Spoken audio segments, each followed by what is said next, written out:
Tension में मैंने आप लोगों को बता रखा है, टेंशन के बारे में हमने बता रखा है कि जब भी किसी स्ट्रिंग पर लोड होता है तो में टेंशन डेवलप हो जाती है। बेटा इसका एक बिल्कुल अलग लेक्चर था, इसलिए मैं डिटेल में नहीं बता रहा हूं कि बेटा लोएस्ट पॉइंट पर अपर मोस्ट पॉइंट की तरफ और अपर मोस्ट पॉइंट पे लोअर मोस्ट पॉइंट की तरफ टेंशन होती है।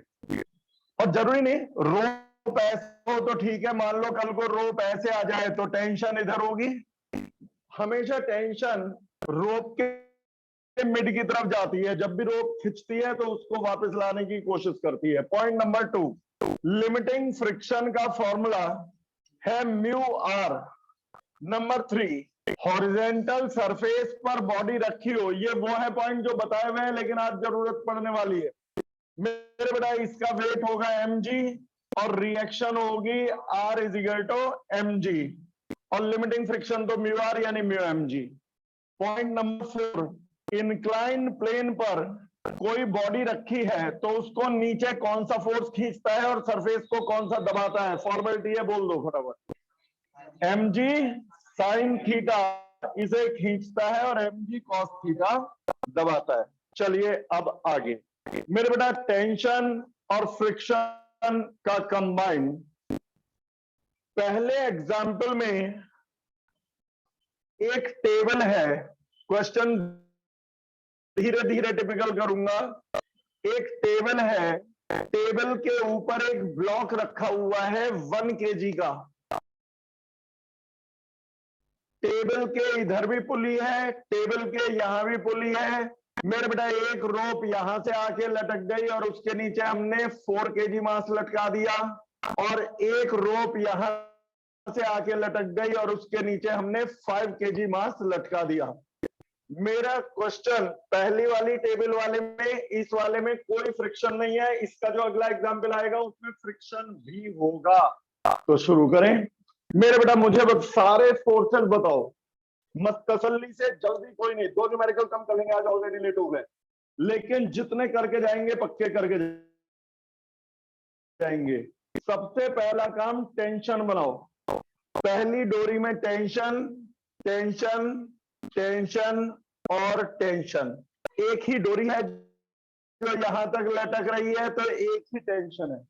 दूसरी डोरी में टी डैश, अलग डोरी हो गई, टी डैश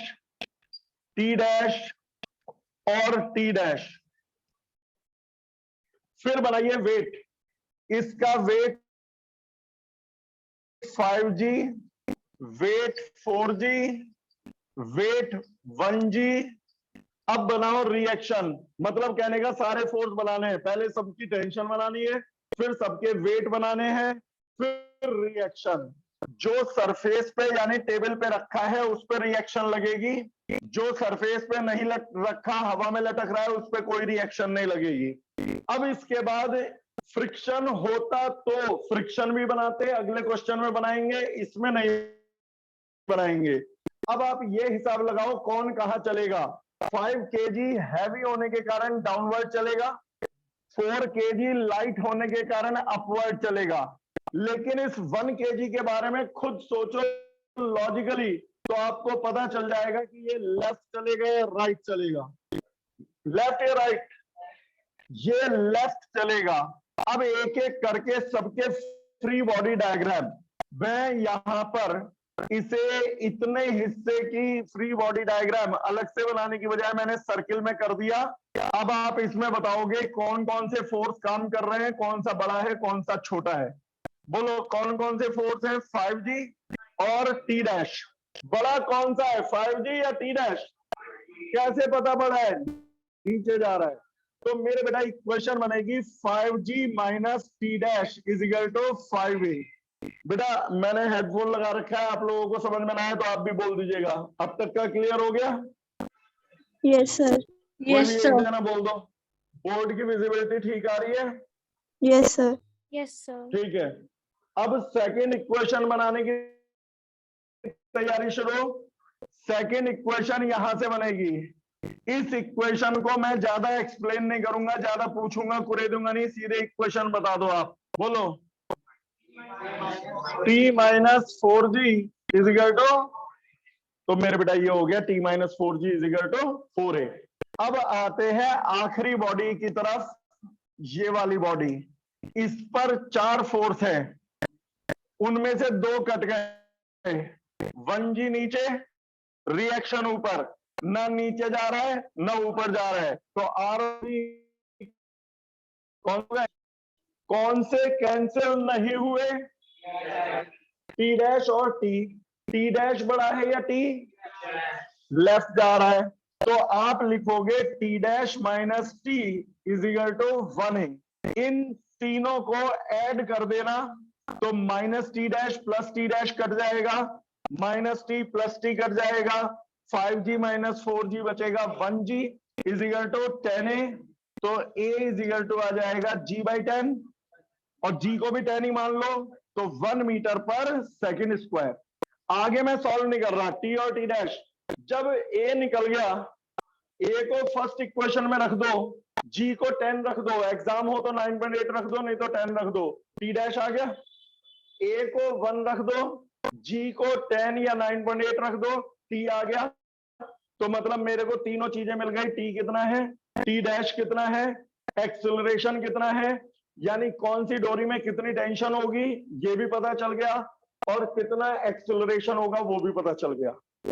कोई बॉडी रुकी हुई है, जैसे छत से एक डोरी लटकी है और उसमें एक वेट है 5 किलो, ये छोटा सा एग्जाम्पल है, इस जगह का यूटिलाइजेशन कर रहा हूं।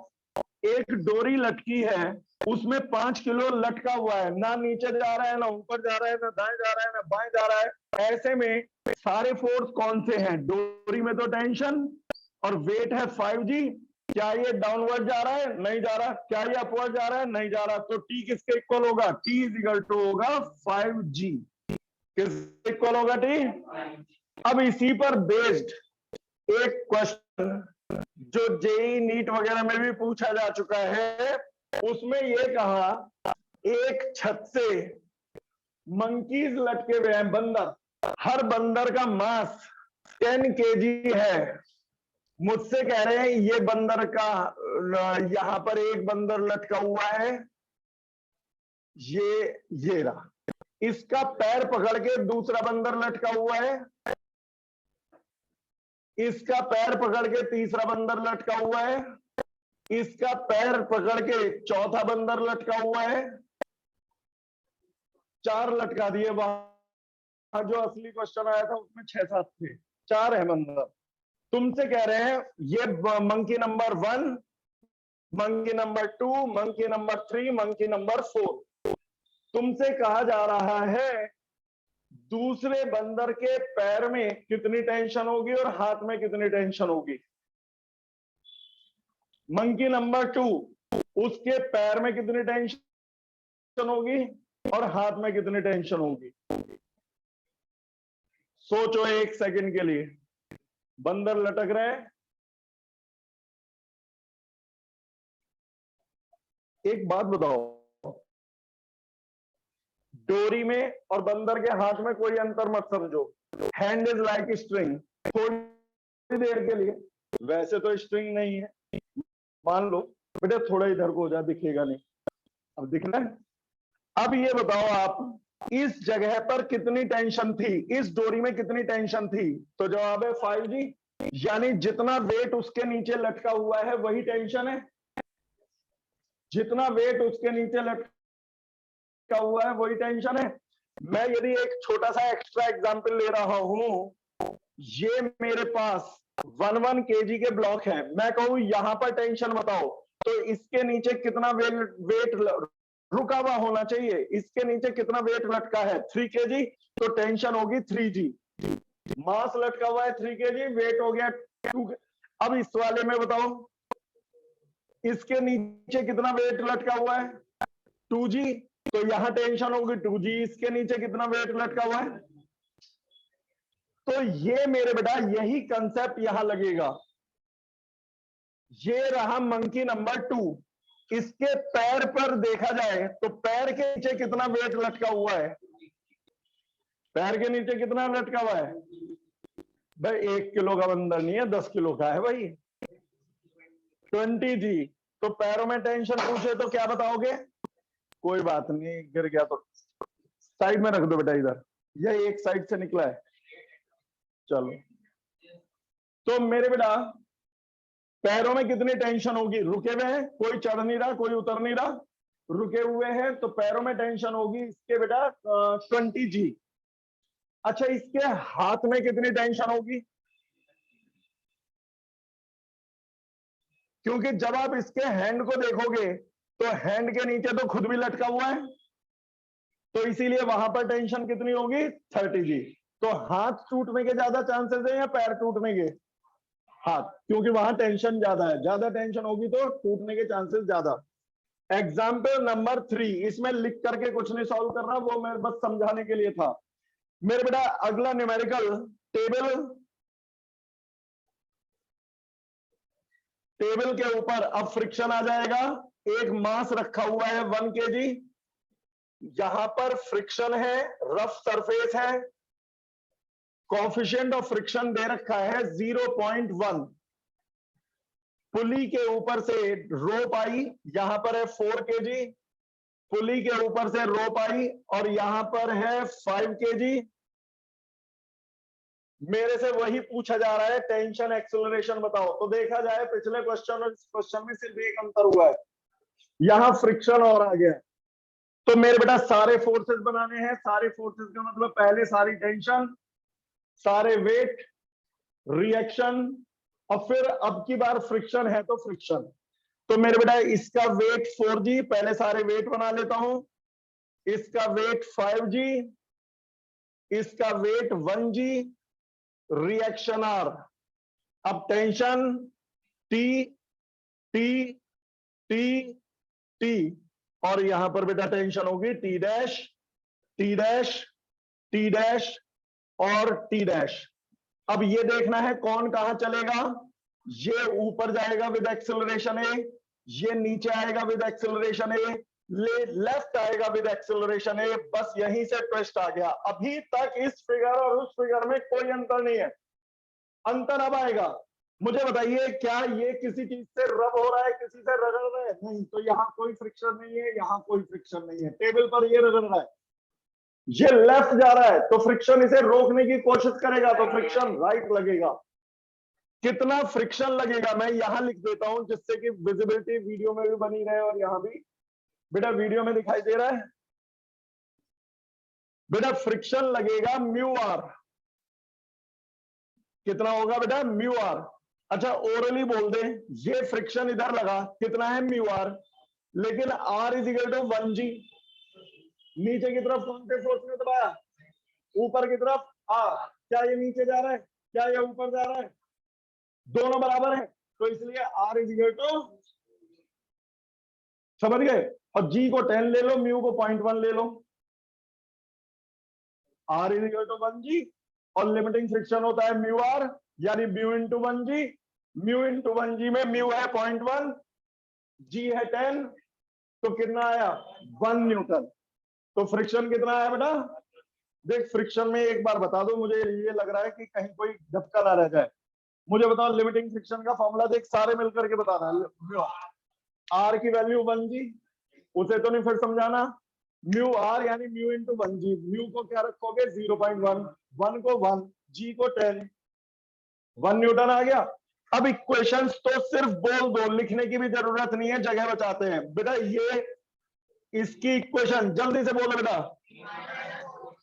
और बेटा जोर से बोल दो। पता है मैं भी बैठे हुए गले में बोल रहा हूं, और ये गला मेरी गलती से बैठा है। कल नौचंदी गया तो खूब चिल्लाए, सारे झूले झूल के आए, फ्री का पास मिल गया था, कोई नहीं छोड़ा। जिसमें बैठना नहीं था उसमें भी बैठ करके आया, फ्री पास मिल गया था। अच्छा, तो बताओ बेटा, यहां पर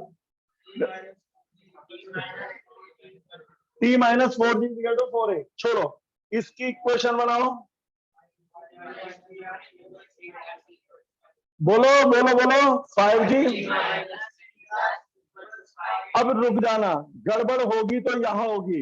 ये लेफ्ट जा रहा है, तो लेफ्ट वाला फोर्स बड़ा है, इसे मैं लिखूंगा। T डैश बड़ा है, माइनस रोकने वाले टी है और रोकने वाला फ्रिक्शन भी है। ठीक है, तो फ्रिक्शन की वैल्यू सीधे लिख देता हूं 1, वो कई बार बोल चुके हैं हम लोग।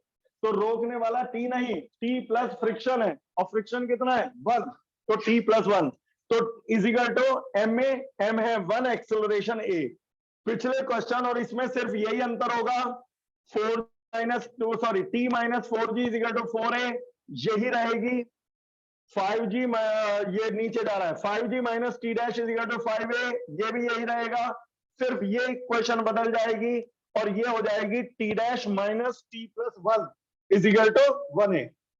अगला क्वेश्चन बेटा, जब इंक्लाइन प्लेन भी इन्वॉल्व हो जाए, इंक्लाइन प्लेन भी इन्वॉल्व हो जाए, एग्जाम्पल नंबर 3, एग्जाम्पल नंबर 3 में एक इंक्लाइन प्लेन जिसके ऊपर है पुली, इंक्लाइन प्लेन भी रफ, मतलब सारी पॉसिबिलिटी ले रहे हैं क्या क्या हो सकता है एक क्वेश्चन में। टेंशन भी है, फ्रिक्शन भी है, इंक्लाइन प्लेन भी है, कंपोनेंट्स भी हैं। ठीक है बेटा, अब यहां पर रखा हुआ है हमारा 1 kg का मास, यहां सस्पेंडेड है 4 kg का मास। ये किसी से रब नहीं हो रहा है, फ्रिक्शन नहीं लगेगा, ये रब होगा चलते समय तो फ्रिक्शन लगेगा। ये नीचे जाएगा जिसके कारण ये ऊपर उठेगा, ये भारी है, ये हल्का है, ये नीचे जाएगा, ये 30 डिग्री का एंगल है, ये नीचे जाएगा, ये ऊपर जाएगा, फ्रिक्शन इसे रोकने के लिए नीचे लगेगा। फ्रिक्शन बाद में लगाऊंगा, पहले जो हमारे जाने पहचाने फोर्स है वो लगा दो। डोरियों में टेंशन, एक ही डोरी है, घूम करके यहां से यहां आ गई, तो इसलिए एक ही टेंशन है। इसके बाद बेटा वेट बना दो 4g, यहां वेट नहीं, वेट के कंपोनेंट बनेंगे। इंक्लाइन प्लेन पर वेट के कंपोनेंट हो जाते हैं, एक इसे रोकेगा या चलाएगा, एक सरफेस को दबाएगा। तो इसका नीचे की तरफ कंपोनेंट होगा mg sin थीटा, m है 1, g है g sin 30, और सरफेस को दबाने वाला 1g cos 30, और यहां है रिएक्शन। अब बस फ्रिक्शन की डायरेक्शन बता दो, बाकी तो हो जाएगा सॉल्व। बॉडी अपवर्ड जा रही है डाउनवर्ड, तो फ्रिक्शन लगेगा, और ये लिमिटिंग फ्रिक्शन ही है जिसे हम सिर्फ शॉर्ट में फ्रिक्शन लिख देते हैं। यहां पर चलते समय लिमिटिंग फ्रिक्शन से बड़ा फोर्स है तभी तो चल रहा है, तो चलते समय लिमिटिंग फ्रिक्शन ही है, तभी हम म्यू आर लगा रहे हैं। अब मेरे बेटा इक्वेशन 2 तो आप बता दो, एक मैं बताऊंगा। कौन से सरफेस, कौन से फोर्स ने सरफेस को दबाया, सोच के बोलना, क्योंकि देखिए एग्जाम के टाइम मैं नहीं सोचने आने वाला, आपको सोचना है, तो मैं डेवलप करना चाह रहा हूं थिंकिंग स्किल, थॉट प्रोसेस, कैसे सोचा जाए। कौन सा फोर्स सरफेस को दबा रहा है, और रिएक्शन उसके equal and opposite, action reaction. तो आर पहले लिख देता हूं, R is equal to 1g cos 30, first equation. Second equation इसकी बनाओ, बोल दो, इस वाले में तो आप मेरे से पहले बोल दोगे, 4g minus T is equal to 4a, second equation. अब इसमें जरा मैं आपकी थोड़ी हेल्प कर दूंगा यदि आप चाहोगे तो, क्योंकि यहां गड़बड़ की चांसेस है। मेरे हिसाब से जवाब देते रहो। ऊपर कौन खींच के ले जा रहा है इसे, टी, रोकना कौन चाह रहा है, 1g sin 30, और फ्रिक्शन समझ गए। अपवर्ड जा रहा है या डाउनवर्ड, अपवर्ड, तो कौन बड़ा है, टी। बड़े में से छोटे को माइनस कर दो, छोटा कौन सा है, एक तो 1g sin 30 वो रोक रहा है, और एक फ्रिक्शन, फ्रिक्शन को लिख दो म्यू आर। ये है net force T minus 1g sin 30 minus friction is equal to M में, एम है 1, एक्सिलरेशन है a, m is 1, acceleration is a। अब इसमें r की वैल्यू रखेंगे, r की वैल्यू मैं यही कर रहा हूं जगह बचाने के लिए, जिससे कम जगह में ज्यादा हो जाए। बोलो r की जगह क्या लिखना है, ऊपर से 1g cos 30, और म्यू की वैल्यू क्या दे रखी है, तो जवाब है लिखा हुआ है ना 0.2, पहले ही दे दिया था। तो म्यू की वैल्यू है 0.2।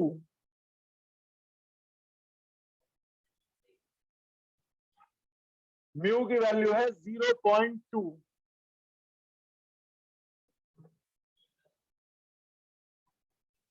चलो भाई, ये क्वेश्चन बनानी आ गई। एक बार इन्हें देखे बगैर बता सकते हो? देख कसम है जो इधर देखा, आर इज इक्वल टू, जितना मना करो वहां जरूर देखते हैं। और ये मैंने पहले भी कहा था, ये आपकी नहीं ह्यूमन साइकोलॉजी है। एक बिल्डिंग में 100 कमरे हो, एक बिल्डिंग कमरे पे लिखा हो कृपया इसमें ना झांके। जितनी भी मॉब जा रही होगी, बाकी सब में झांके ना झांके, उसमें जरूर देखेंगे राज क्या है। तो बेटा इसे मत देखना का मतलब सच में मत देखना, रिवीजन नहीं हो पाएगा। तो आर इज इक्वल टू, फिर से R is equal to, R is equal to 1g cos 30। ठीक है बेटा। और 4g minus T is equal to, बस ये बता दो, ये वाली बता दी तो हो जाएगा। बोलो, T minus 1g sine 30 minus friction, और फ्रिक्शन को लिख दिया म्यू आर, आर की वैल्यू रख दी इज इक्वल टू 1a।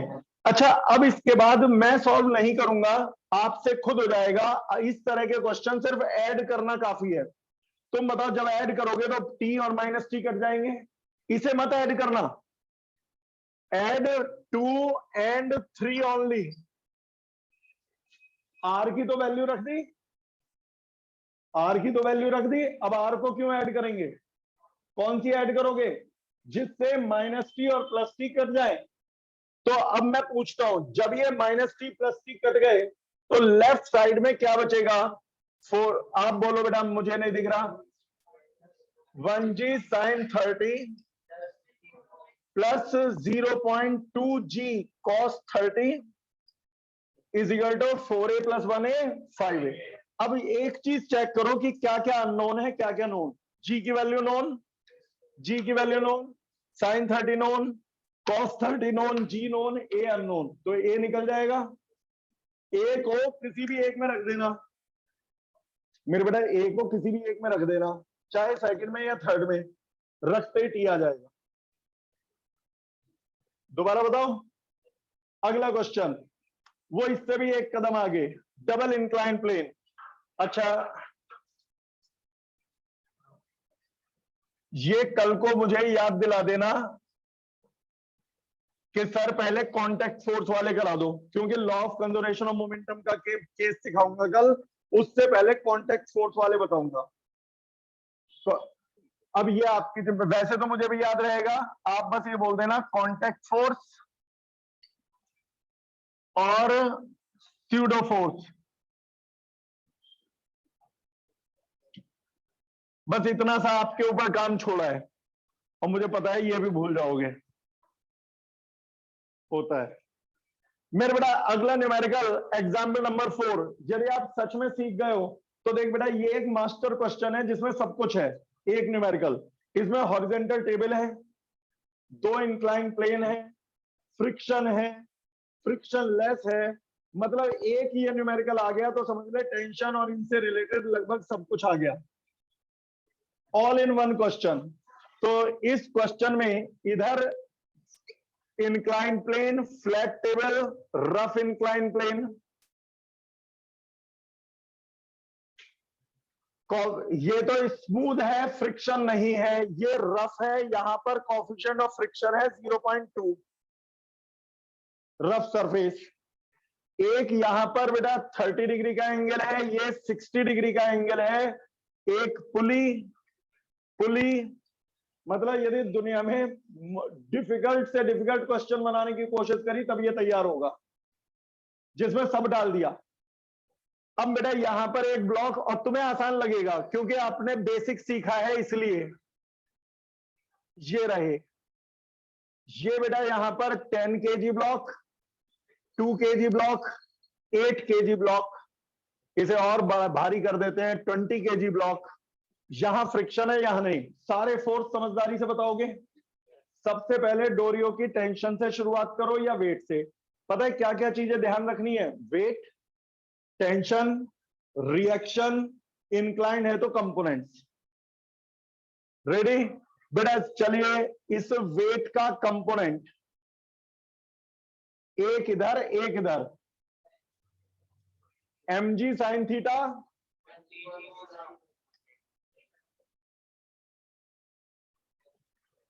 ये है mg साइन थीटा, यानी 20g साइन 30। तो क्या हो गया, जगह कम हो तो यही खेल करते रहो। 20g sine 30। पता है पुराने टाइम में मैं भी क्या करता था, एक बोर्ड में खुला खुला लिखा, फिर बच्चों से कहता था कॉपी करो, फिर दूसरा लिखा, फिर कॉपी करो। पता चला 5 मिनट समझाने में 6 मिनट कॉपी करने में, फिर 5 मिनट समझाने में 6 मिनट कॉपी करने में, आधा घंटा हुआ, 3 क्वेश्चन हुए। अब क्या है, मैं सारा भर देता हूं, बच्चों को अब भी 6 मिनट लगते हैं कॉपी करने में।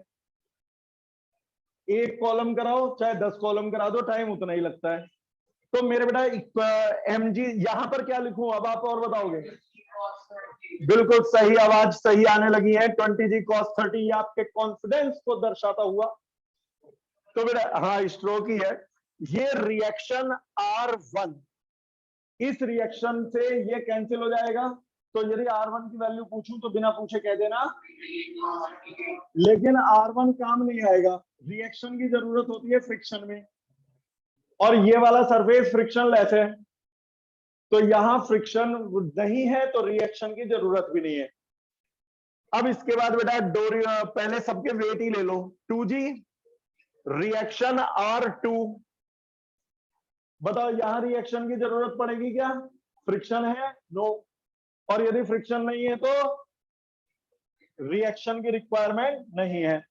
इसमें वेट के कंपोनेंट करो, 8g साइन 60, और ये वाला कौन सा है बेटा, 8g cos 60, और ये रिएक्शन R3। यहां R3 की जरूरत पड़ेगी, यस। क्यों पड़ेगी, फ्रिक्शन है, फ्रिक्शन है तो म्यू आर लगाना पड़ेगा। अच्छा, अब इसके बाद दूसरे नंबर पर tension.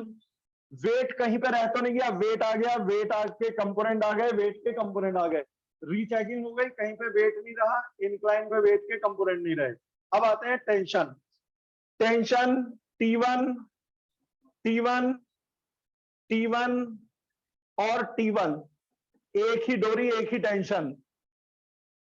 T2, T2, T2, T2, T2 हो गया। अब बताओ क्या चीज रह गई है बनानी, एक चीज रह गई है, फ्रिक्शन। कौन कहां जाएगा पहले ये तो पता चले। ये वाला तो डाउनवर्ड जाएगा, ये लेफ्ट जाएगा, और ये ऊपर जाएगा, और इसीलिए फ्रिक्शन नीचे लगेगा। अच्छा, क्योंकि पूरे क्वेश्चन में एक ही फ्रिक्शन है तो मैंने फ्रिक्शन 1 2 नहीं लिखा, 2 4 होता है तो वो भी लिखते। बहुत मुश्किल लग रहा है कंसेप्ट, समझ में आने लगा बिटिया, पक्का। इधर बेटा कोई दिक्कत आ रही हो, इजी है डिफिकल्ट है, सही सही है, सही सही है। अब बेटा इक्वेशन बनवाओ, अब देखते हैं कितने सही हैं। पहले बिना फ्रिक्शन, और मैं अब की बार कोई क्लू नहीं देने वाला, जब अटकोगे, जब अटकोगे तो क्लू मिलेगा, नहीं तो नहीं। बस इतना पूछूंगा, क्या यहां आर निकालने की जरूरत है, तो देखो ही मत, बेकार में लिखना जिसकी जरूरत नहीं है। अब इक्वेशन बताओ, ध्यान रहे नीचे आ रहा है। हाँ आवाज सी आई तो 20g sine 30 minus T1, equation number 1 complete. Reaction तभी लिखो जब उसकी जरूरत हो, और बल्कि ना जरूरत हो तो बिल्कुल ही मत लिखो, सीधे फ्रिक्शन में रख दो। फालतू में जैसे यहां एक इक्वेशन लिख दी, ऐड करते समय कंफ्यूज कर रही थी कि इसे भी ऐड ना कर दें। क्या है, रिएक्शन की वैल्यू म्यू आर में रख दो सीधे। अच्छा, इसमें आर, पहले तो यही बता दो, क्या आर की कोई रिक्वायरमेंट है, इक्वेशन बोलो। T1 minus T2 T2 is equal to 2a। Second equation, अब इसकी इक्वेशन सोच समझ के बताना, अपवर्ड जा रहा है बस। T2 minus 8g sine 60, 8g sine 60 plus mu R की अब वैल्यू बोल दो सीधे, आर और ये इक्वल है ना अपोजिट, तो आर की वैल्यू क्या होगी 8g cos 60, तो हो गया इज इक्वल टू 8a। जिसको समझ में आ गया तुरंत हाथ उठाइए, दिक्कत हो तुरंत हाथ नीचे। चलो हाथ नीचे, समझ में ना आया हो तो चलो हाथ नीचे कर लो। कभी तो ऐसा होगा इसमें कोई नहीं फंसेगा, एक ना एक फंस जाता है, और जबकि पता है पहले से मेंटली प्रिपेयर्ड है, फिर भी पता नहीं क्या हो जाता है। चलो अब इसे पता है, इन्हें सॉल्व करने का सबसे आसान तरीका, मुझे तो यही मजा आता है, ऐड कर दो हमेशा। 99% केसेस में ऐड करके काम हो जाता है। तो minus T1 plus T1 minus T2 plus T2, बचे हुए में G पता है, साइन 60 कॉस 60 मालूम है, लेफ्ट साइड में सब कुछ नोन है, A निकल जाएगा, A को किसी एक में रखोगे T1 आ जाएगा, दूसरे में रखोगे T2 आ जाएगा। तो ये हमारी कैटेगरी एक और निफ्टी। अभी ऐसा नहीं इस पर बेस्ड और न्यूमेरिकल्स नहीं आएंगे, जब चैप्टर खत्म होगा तो और भी आएंगे, लेकिन बेसिक सारे हो गए। पता है चैप्टर के एंड के न्यूमेरिकल से ज्यादा ये इंपॉर्टेंट है, क्योंकि यहां सारी कैटेगरी एक साथ है। तो चलो भाई नोट करो, आज के लिए इतना ही, स्क्रीनशॉट ले लो आप। अरे वो तो वीडियो पॉज करके भी ले सकते हो। Bye bye.